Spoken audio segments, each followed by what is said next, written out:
Assalamualaikum warahmatullahi wabarakatuh.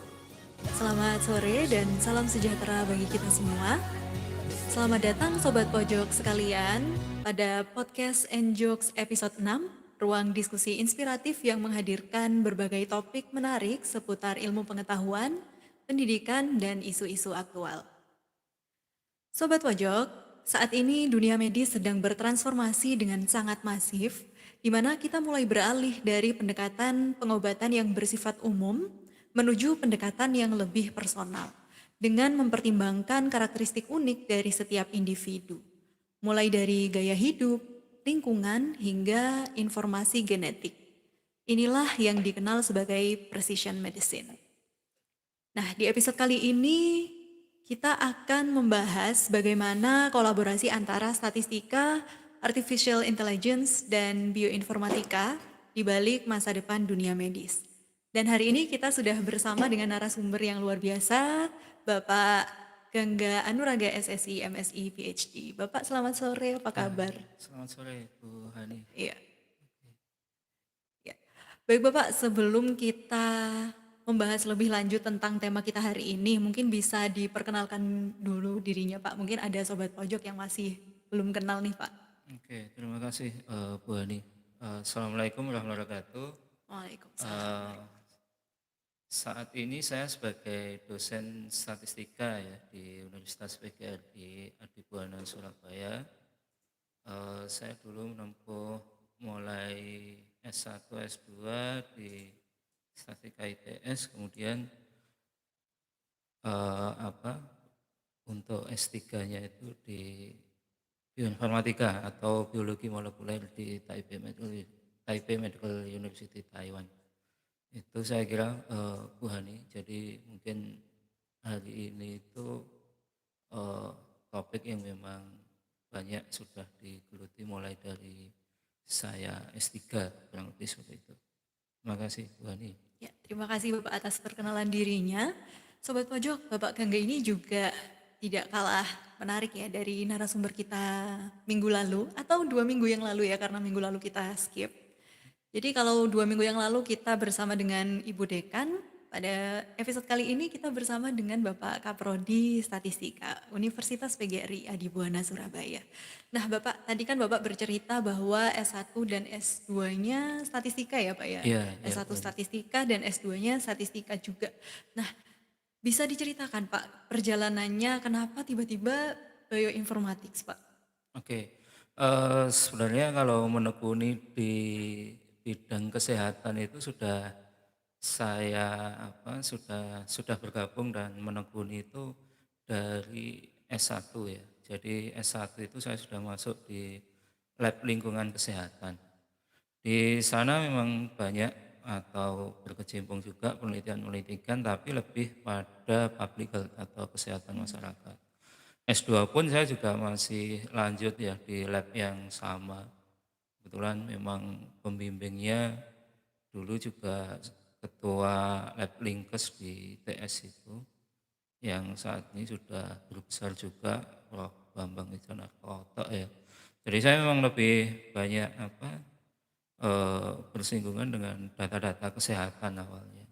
Cuman pada saat saya mulai menempuh studi doktoral atau S3 itu ada satu paper yang menjadi dasar ya. Kemudian ada minat untuk kenapa harus ke bioinformatik, yaitu international conference yang pada saat itu menggunakan data klinis tapi pada colorectal cancer ya atau kanker usus. Itu dari situ kemudian saya mulai membaca-baca lagi, ternyata data-data biologi molekuler itu menarik kalau kita kolaborasikan dengan statistika dan AI seperti machine learning, deep learning dan seterusnya. Ya. Jadi itu kemudian di S3 ditekuni kurang lebih 3 tahun setengah ya dengan beberapa publikasi itu. Semuanya fokus menggunakan data-data biologi molekuler, bukan. Oke. Jadi sudah mengerucut pada waktu itu, tapi memang bidangnya tetap pada kesehatan dan spesifik disease-nya itu ke kanker. Ya, dulu memang eh, selama studi banyak fokus di glioblastoma ya atau kanker otak ganas. Kemudian kolaborasi dengan rumah sakit yang ada di sana sebagai penyedia datanya, kemudian ya banyak bergelut terkait statistik maupun AI untuk memprediksi biomarker atau gen yang berpotensi bisa kita gunakan sebagai dasar pengobatan. Yaitu makanya eh, di negara-negara seperti Asia, Taiwan itu life science itu cepat sekali perkembangannya. Oke. Ya, jadi tidak hanya memikirkan pada istilah gen yang penting dalam suatu penyakit, tapi juga nantinya itu siklusnya untuk penemuan obat atau drug discovery-nya. Kurang lebih kayak gitu. Oke, Ya jadi gitu. memang dari S1 sebenarnya sudah medical health gitu Ya, ya Pak ya? medical health. Tetapi Cuma lebih spesifiknya mulai kuliah S3 gitu ya, ya Pak ya? jadi S1, S2 itu lebih ke public health-nya. Jadi banyak Oke. kesehatan masyarakat, Mm-mm. data-datanya, kemudian mengerucut pada data-data biologi molekuler. Gitu. Oke, sangat inspiratif sekali ya Sobat Pojok. Baik Bapak, sebelum kita lebih lanjut lebih dalam lagi, dari tadi kita sudah membahas tentang bioinformatik ya Pak ya. Ya, Apa sih Pak eh, sebenarnya bioinformatika itu? oke. Sebenarnya bioinformatika itu multidisiplin ya. Banyak beberapa ilmu yang bergabung di sana. Yang pertama tentu statistika itu sendiri, kemudian ada matematika, yang selanjutnya adalah computer science ya, atau Oke. ilmu komputer. Jadi saya kira saat ini sangat dibutuhkan ya, karena data-data biologi molekuler itu juga menarik menarik untuk kita kita kita analisis ya, karena berkaitan juga dengan penyakit penyakit tertentu. Kalau di saya sih memang fokusnya pada kanker ya. Jadi semua penelitian kan di cancer research lah. Jadi kurang lebih dimulai glioblastoma, kanker payudara seperti itu yang sedang menjadi topik dalam penelitian-penelitian saya. Jadi itu. Jadi bioinformatika itu sebenarnya luas, multidisiplin. Kita tidak bisa berdiri sendiri karena ada domain knowledge juga di biologinya. Tapi kita juga harus punya skill secara komputasi, baik sebagai dasarnya di statistik matematik, kemudian berlanjut ke ilmu komputernya, yaitu untuk menguasai AI-nya seperti machine learning maupun deep learning dan sebagainya. Gitu. Oh, jadi kompleks sekali ya Pak ya. Jadi domain knowledge-nya memang dari biologi Ya, awalnya, dari tetapi juga biologi ya. kolaborasi dari statistika, mathematics, juga computer science-nya gitu ya Pak ya. Ya, betul. Karena kalau orang biologi sendiri, kemudian misalkan jalan sendiri juga akan kesulitan ya. Sebenarnya maka Oke. dari itu kan kolaborasi itu penting sekali. Ya, jadi tidak hanya melulu kita berdiri sendiri atau independent research untuk menjalankan apapun yang sedang kita kerjakan. Jadi multidisiplin di bioinformatika itu sangat sangat kita butuhkan ya untuk memberikan wawasan terhadap data-data biologi itu menjadi lebih bisa berbicara atau bermanfaat gitu. Oke, baik. Nah, sebelum kita masuk nih ke dalam peran bioinformatika nantinya ke dalam precision medicine, Pak. Oke. Nah, kita masuk dulu ke precision medicine ya, Pak. Iya. Apa ya, Pak? Apa itu, Pak, Oke, precision medicine? precision medicine itu mendiagnosis ya atau mendeteksi penyakit tertentu, katakanlah kanker, tetapi didasarkan pada karakteristik molekuler manusianya. Jadi di humannya. Jadi kita mendeteksi penyakit itu didasarkan pada karakteristik genetiknya, karakteristik biologi molekulernya, DNA, gen dan seterusnya.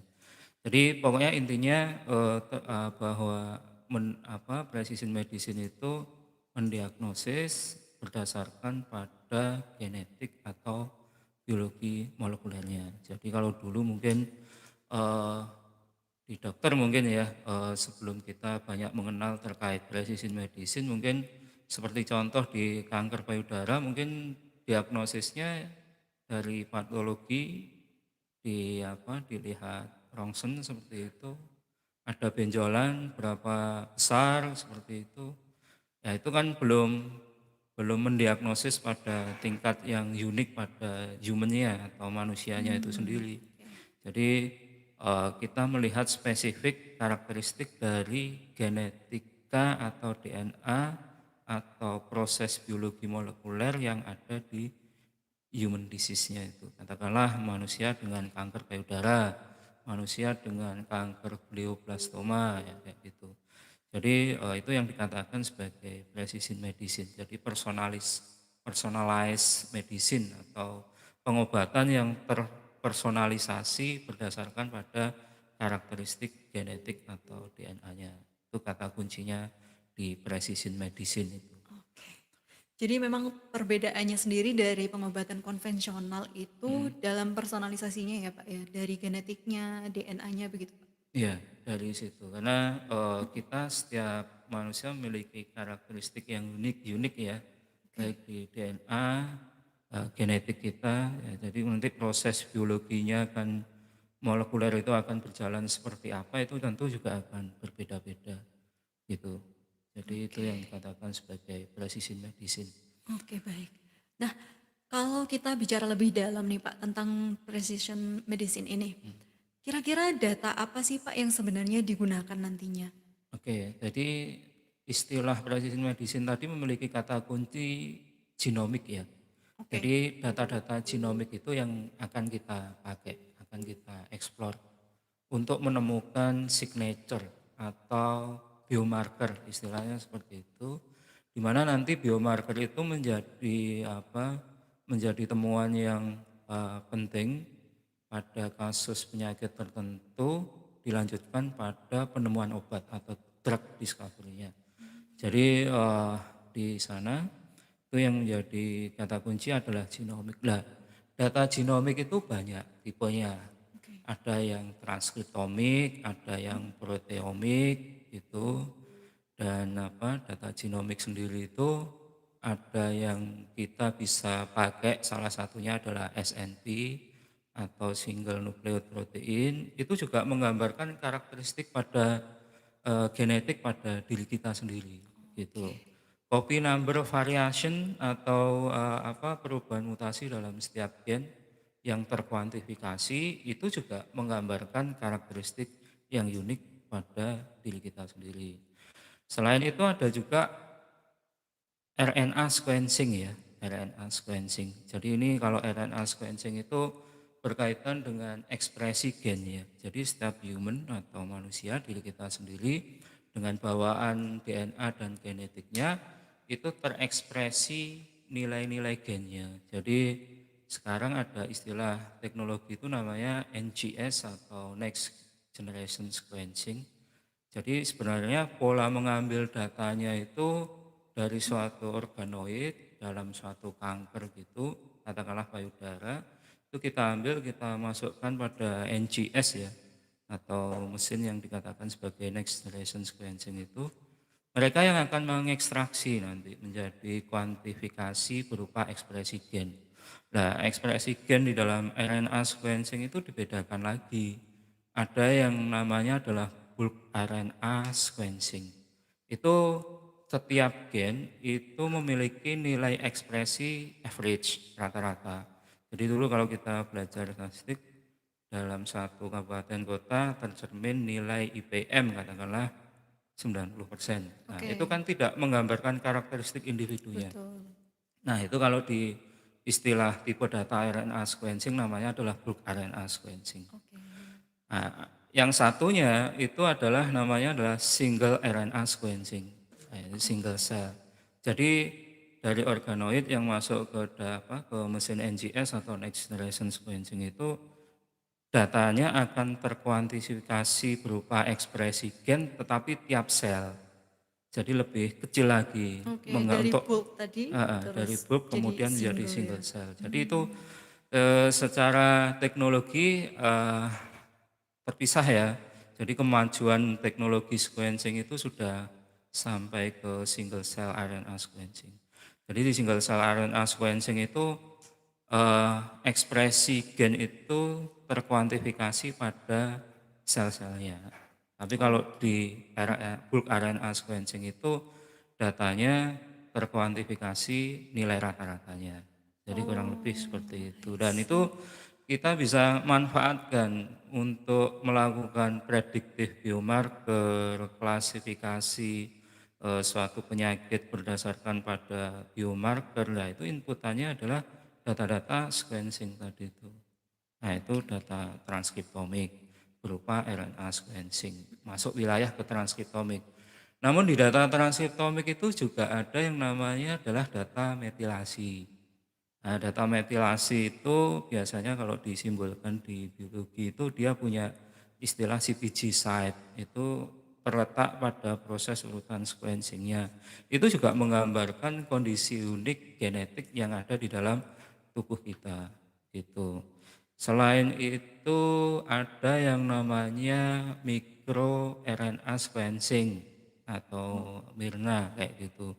Itu juga menggambarkan karakteristik unik yang ada di tubuh kita juga. Jadi data-data yang ada di dalam genomik, baik transkriptomik yang seperti RNA sequencing, kemudian metilasi, mikroRNA itu bisa kita gunakan sebagai inputan untuk menggambarkan untuk menggambarkan penyakit ini seperti apa. Jadi untuk oke. mempersonalisasi penyakit tertentu. Katakanlah kalau di kanker payudara ya nanti saya harus ada pembandingnya. Jadi organoid tadi itu dibandingkan pada kanker payudara dibandingkan dengan yang jaringan normal kayak gitu dalam satu human Hmm, specimen. Jadi makanya datanya nggak terlalu banyak secara sampel, tapi ekspresi gen atau feature yang kita dapatkan itu bisa puluhan ribu, oke. 20.000 sekian dan sebagainya.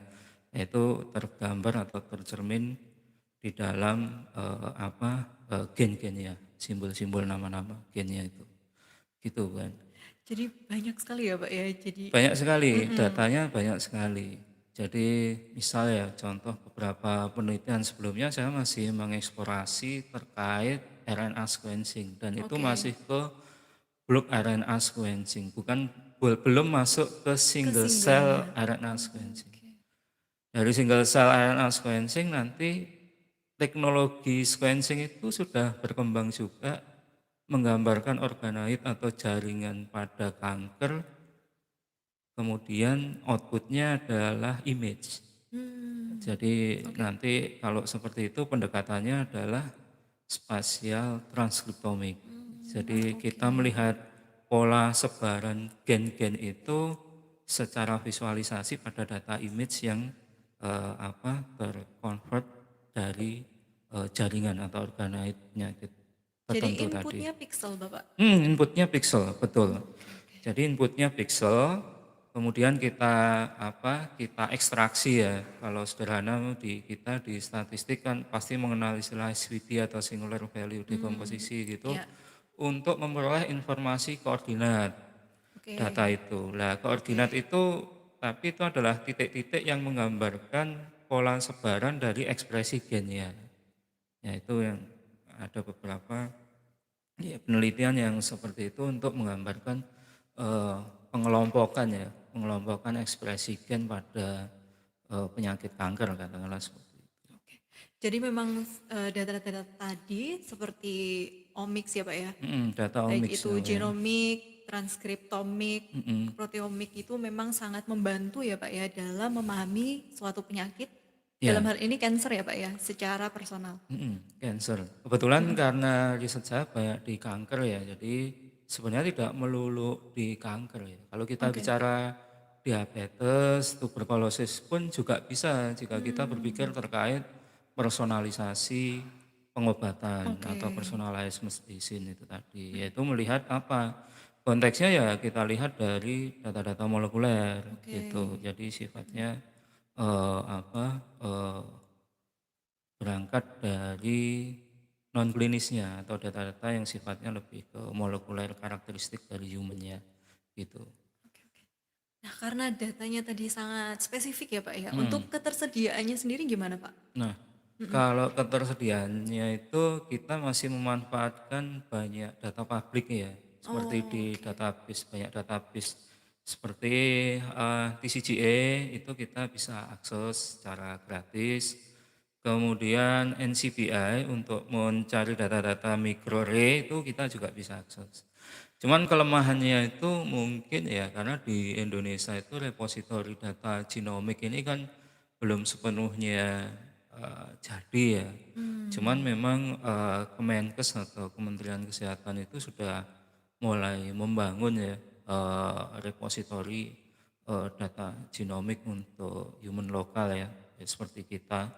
Nah itu tentu nanti kalau sudah ada yang menjadi tantangan eee, besar sekali untuk riset kayak iya, gitu. Cuman selama ini masih banyak menggunakan data-data yang ada di data-data publik gitu. oke. Tapi bukan berarti kita kemudian tidak bisa gunakan untuk interpretasinya untuk menggambarkan penyakit tertentu di di Indonesia. Saya kira itu temuan prediksinya nanti justru akan menjadi jembatan untuk Mmm, riset genomik yang ada di Indonesia, kayak gitu, Tuan. oke. Sudah Ya, mulai panas nih gitu ya ya. sobat pojok ya. Oke. Jadi, tadi kita sudah banyak sekali membahas tentang gen-gen gitu ya Pak ya, Hmm. bioinformatik juga sudah kita bahas. Nah sekarang bagaimana peran statistika sendiri Pak? Peran statistika, AI, dan juga bioinformatik ini kemudian bisa saling terhubung dalam precision medicine ini? Oke, sebenarnya alur pengerjaan dalam data analitik genomik ya, sebenarnya prospeknya itu nanti itu ke depan sebagai eh, data science genomik ya, atau sains data Oke. genomik ya. Data scientist tapi yang fokus untuk apa, data-data genomik. Jadi statistik itu menjadi kick off ya, untuk mulai memisahkan ya, gen-gen itu yang memiliki diskriminasi perbedaan jelas antara jaringan yang normal dengan yang tumor. Jadi kita Hmm, menggunakan pendekatan-pendekatan seperti negatif binomial yang ada di statistik itu tetap kita gunakan di awal. sebagai Jadi klasifikasi gitu ya Pak? sebagai klasifikasi untuk mendiskriminasi apakah Oh, gen tertentu itu memiliki overekspresi di tumor atau di normal. normal. Jadi Oke. seperti uji-uji ANOVA atau uji T itu kan bisa kita gunakan di situ. Cuman kekurangannya di saat itu kita tidak bisa memberikan finalisasi prediksi. Jadi gen mana yang Hmm, benar-benar berpotensi bisa mendiskriminasi antara tumor dan normal tadi itu. jadi hanya sebagai awalan gitu ya Sebagai Pak ya? awalan. Oke. Nah, cuman perkembangan sekarang itu juga ini ya mengikuti dengan pola data genomik yang kita gunakan. Jadi kan struktur datanya itu sampelnya kecil, feature-nya itu yang besar. Maka di statistik pun juga ada pendekatan-pendekatan regularisasi model ya, Hmm, untuk memberikan estimasi yang lebih kokoh, robust pada saat sampel kecil tapi feature besar itu bagaimana diskriminasi antara tumor dan normal itu. Jadi itu proses statistik di awal ya. oke. Kemudian selanjutnya untuk memberikan gambaran dari gen-gen penting atau signature atau biomarker yang kita dapatkan itu memiliki proses biologi yang mendorong tumor atau lebih menekan pada tumor, ya itu bioinformatikanya masuk. Ya, jadi tetap ada unsur statistikanya. Misalkan kumpulan gen yang sudah kita temukan itu, kita ingin mengetahui atau mengidentifikasi Iya. karakteristiknya itu lebih mendorong tumor atau pro tumor atau lebih malah menekan tumor atau anti tumor. Oke. Jadi ada proses inflamasi atau anti inflamasi seperti itu. Lah itu tetap menggunakan konsep dasar yang ada di statistik seperti hypergeometric model, tapi digunakan untuk mengidentifikasi kumpulan gen itu lebih mengarah pada proses biologi seperti apa. Jadi konsepnya Hmm, melihat dari banyak gennya itu lebih didominasi pada jalur proses biologi yang mana. Jadi kalau oke oke. jadi ada Mm-mm. referensi markernya. Hmm, Jadi kalau angiogenesis, kalau misalkan oksidatif stres ya gitu. Jadi referensi markernya kan sudah ada. iya iya iya. Ya, jadi kalau kita kemudian menganalisis pada kanker payudara dan menemukan gen-gen tertentu, kemudian kita bandingkan dengan referensi marker yang sudah ada, nanti kita akan memiliki wawasan, oh gen ini ternyata eh, proses biologinya didominasi oleh angiogenesis, ya, kayak gitu. Oke. Dari situ kita bisa menyimpulkan, oh berarti protumor, gen-gen yang kita Oh dapatkan gitu. itu. Tapi kalau kemudian kita melihat proses gennya itu lebih ke anti tumor, ya nanti ada proses-proses biologi sendiri yang memiliki karakteristik sebagai anti tumor kayak gitu. Jadi imunnya yang lebih karakteristik imunnya yang lebih tinggi daripada yang di protumornya gitu. Jadi nanti itu Oke. kayaknya ada pembahasan tersendiri untuk imunologinya karena di dalam humanity, di dalam genetik kita itu proses biologi itu jalan tidak hanya pada pathways-nya saja, cuman dari karakteristik imun pada diri kita. Jadi seperti Oke. katakanlah makrofag kayak Mm-mm. gitu. Nah, makrofag itu kalau ketemu penyakit, kalau tipenya adalah tipe makrofag yang M1 atau M1 istilahnya, ya dia anti tumor kayak gitu. Malah tumornya malah malah tertekan kayak gitu. Jadi kalau misalkan kita menemukan pada data kita menemukan gen-gen atau biomarker yang lebih mengarah ke M1 atau tipe makrofag yang M1 ya berarti dia anti tumor. Tapi Oke. kalau misalkan dia mengarahnya seperti misalkan kita menemukan interleukin B atau ILB kayak gitu, ya berarti dia akan mendorong pertumbuhan tumor. Jadi eh, tidak tidak tidak hanya dari karakteristik genetiknya, cuman juga kita bisa melihat karakteristik genetik itu dibawa ke proses imunologinya atau istilahnya imun imun mikroenvironmentnya kayak gitu kan.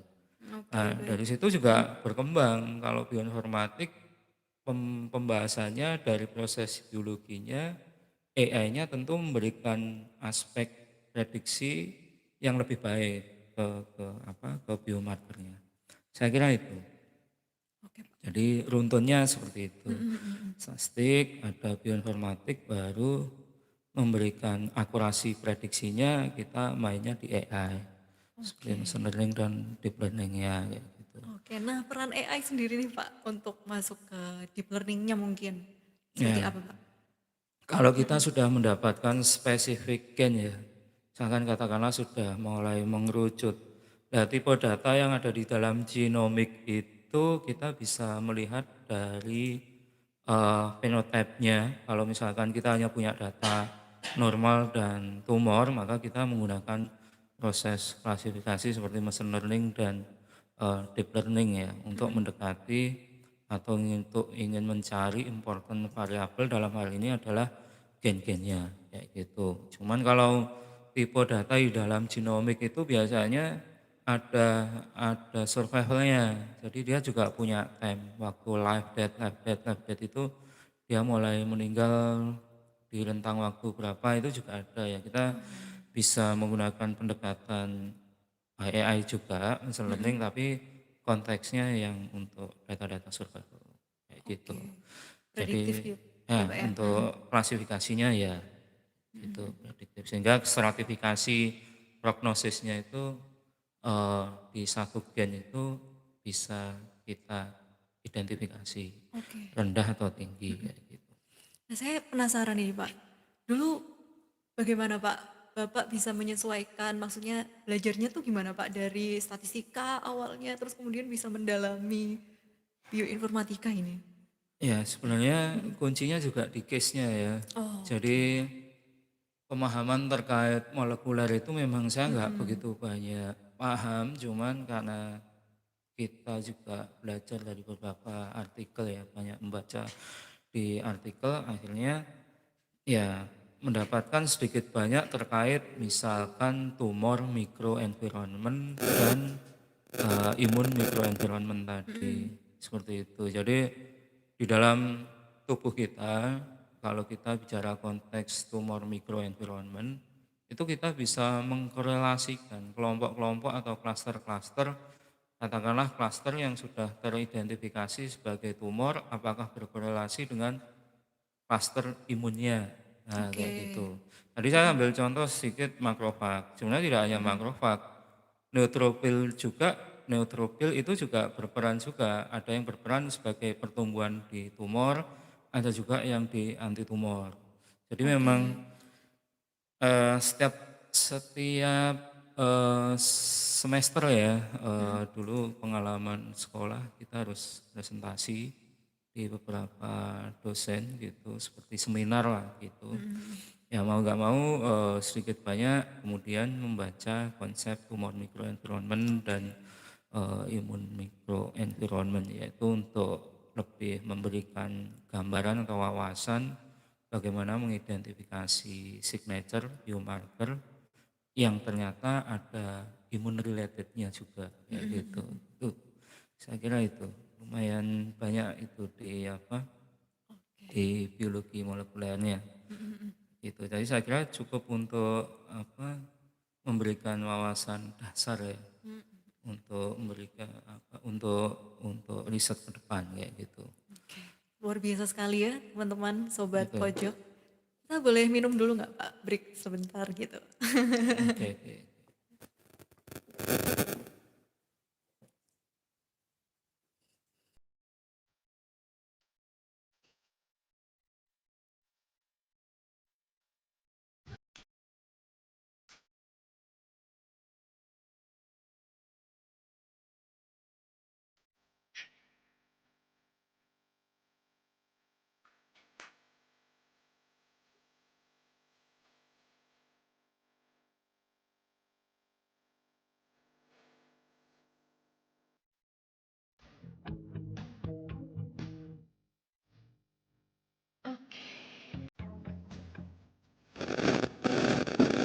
Luar biasa sekali ya teman-teman sobat pojok.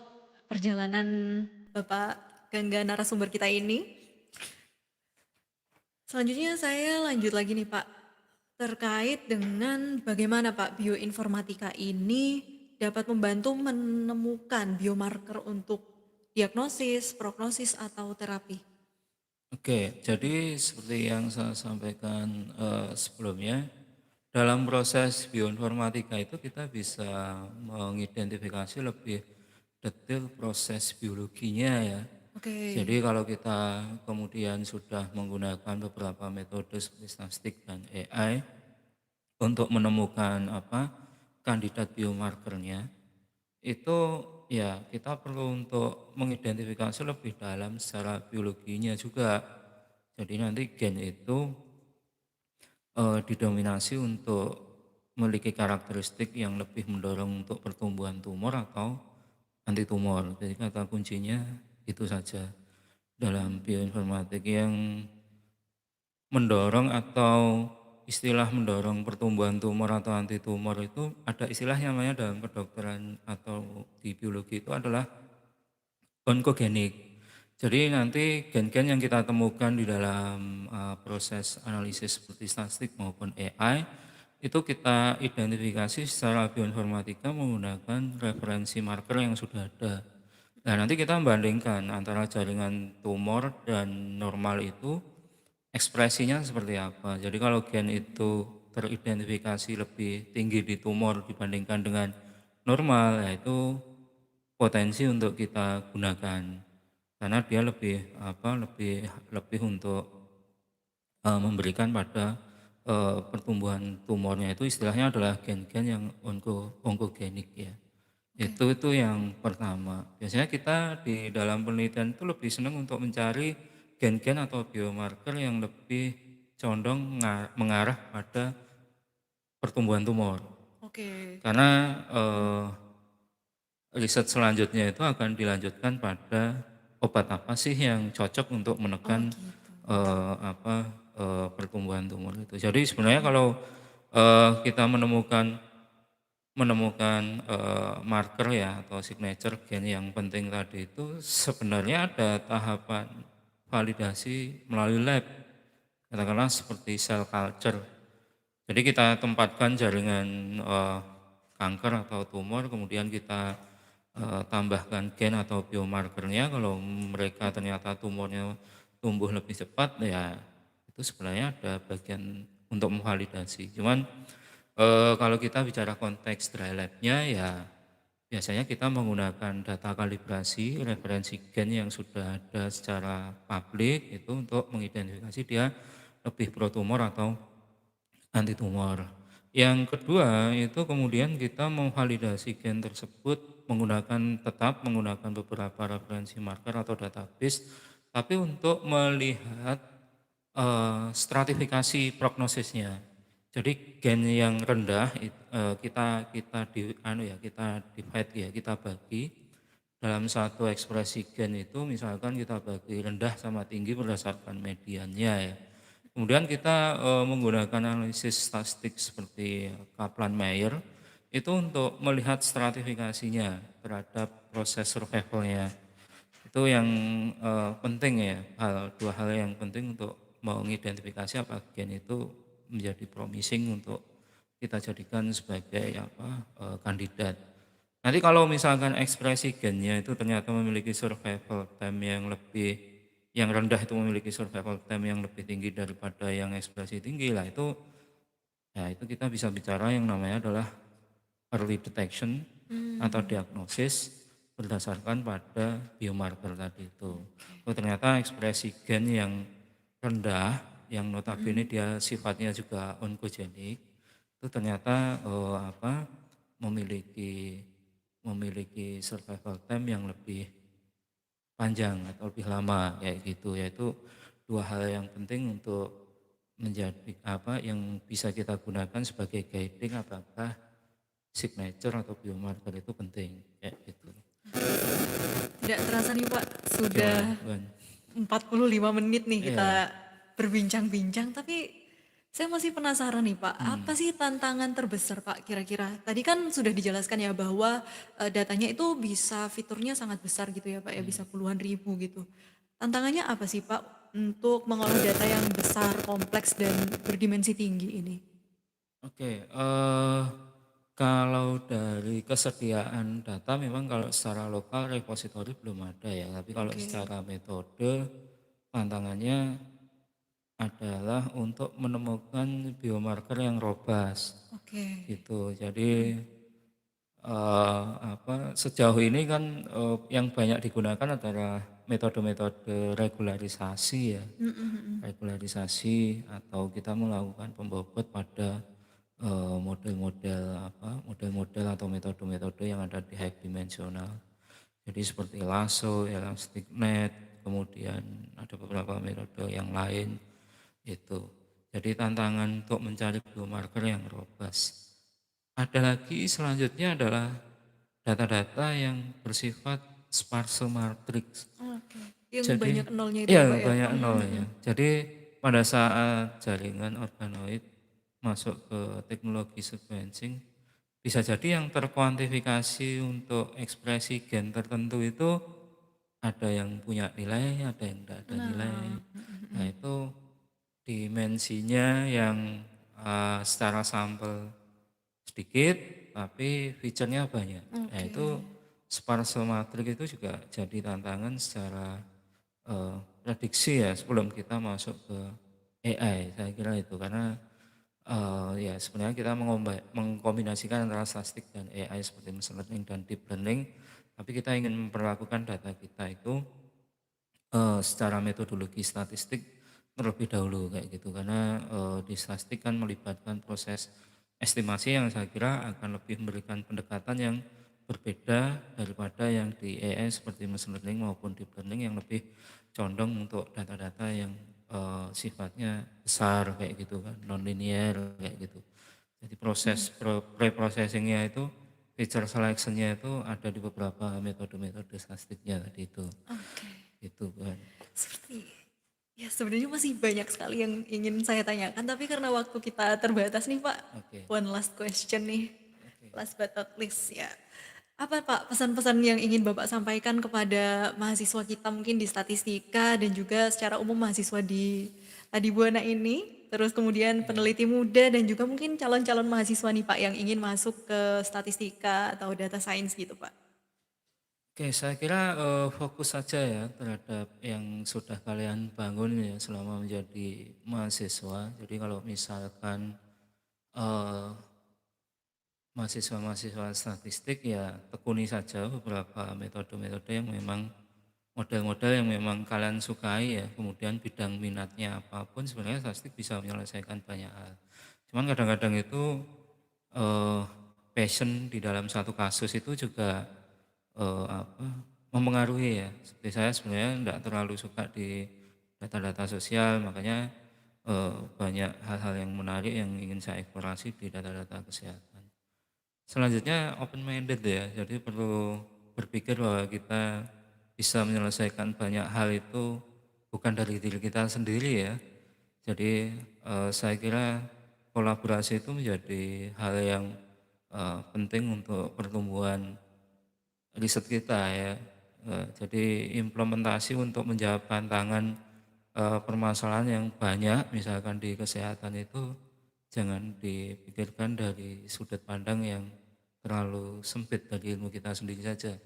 Saya lebih senang untuk menyelesaikan banyak masalah itu dengan mengkolaborasikan dengan beberapa researcher yang lain. Jadi bagi mahasiswa ya harus open minded kayak gitu. Jadi terbuka banyak hal. Siapa tahu riset itu menjadi lebih banyak berkembang untuk menyelesaikan banyak masalah kayak gitu. Saya kira itu hal yang paling penting di dalam bioinformatika karena fokusnya adalah tidak hanya multidisiplin tapi juga interdisipliner juga. Gitu, Luar Bu An. biasa sekali Bapak. Dan luar biasa sekali juga diskusi kita hari ini ya Sobat Pojok. Kita jadi melihat ya bahwa precision medicine ini bukan hanya tentang teknologi yang canggih, tetapi juga kolaborasi ilmu ya Pak ya dari biologi, Betul, betul. statistika, artificial intelligence, dan juga Sama bioinformatika. ya kedokteran Oh tentunya, iya, dari kedokteran medicine, ya. Saya kedokteran. melupakan hal yang paling penting. Apalagi kalau kanker ya otomatis di teman-teman yang apa, yang banyak berkutat dengan data-data onkologi kayak Oke. gitu. Jadi tetap ada uji klinisnya ya Pak ya? Bisa kita kombinasikan dengan uji klinis. Sebenarnya gen-gen tadi itu kalau kita kombinasikan struktur datanya dengan phenotype klinis, data phenotype seperti umur, jenis kelamin gitu bisa gitu. Jadi Oke. dengan usia sekian, umurnya sekian, umur, jenis kelamin ini, kemudian stadium kankernya ini, gennya ini, nah itu kita juga bisa membuat prediksi klinisnya Oke. dengan model-model seperti nomogram dan sebagainya, Pak. Iya, iya. Jadi kelihatan ya Pak nanti survivalnya tuh, Ya, survival kelihatan. rate-nya gitu ya Pak ya? Ya, kelihatan nanti total skornya untuk melihat hasil prediksinya akan kelihatan. Oke. Baik Sobat Pojok sekalian, semoga diskusi kita hari ini membuka wawasan, khususnya tentang bagaimana peran kita sebagai akademisi, praktisi, dan juga mahasiswa dalam menghadapi perkembangan di dunia medis ke depannya. Nah, terima kasih kepada Bapak Gangga Arnuraga, narasumber kita hari ini atas insight yang sangat berharga. Dan juga terima kasih juga kepada Sobat Pojok sekalian. Jangan lupa untuk follow ya teman-teman ya, baik itu Instagram, terus kemudian TikTok, kita juga ada TikTok FTS ya. Terus kemudian bagi teman-teman yang kepo-kepo nih tentang Bapak Gangga atau program studi statistika, bisa juga follow di Instagramnya Statistika UAB Surabaya. Terus kemudian bisa juga kepo-kepo di website juga di pmbunipasby.ac.id. Nah, eh, sekian dari kita ya Bapak ya. Oke. Mohon maaf atas segala kekurangan yang mungkin kurang berkenan di hati Sobat Pojok sekalian, kita jumpa lagi minggu depan tentunya dengan tema yang tidak kalah menarik. Saya Hani pamit undur diri, sampai jumpa di episode berikutnya. Wassalamualaikum warahmatullahi wabarakatuh.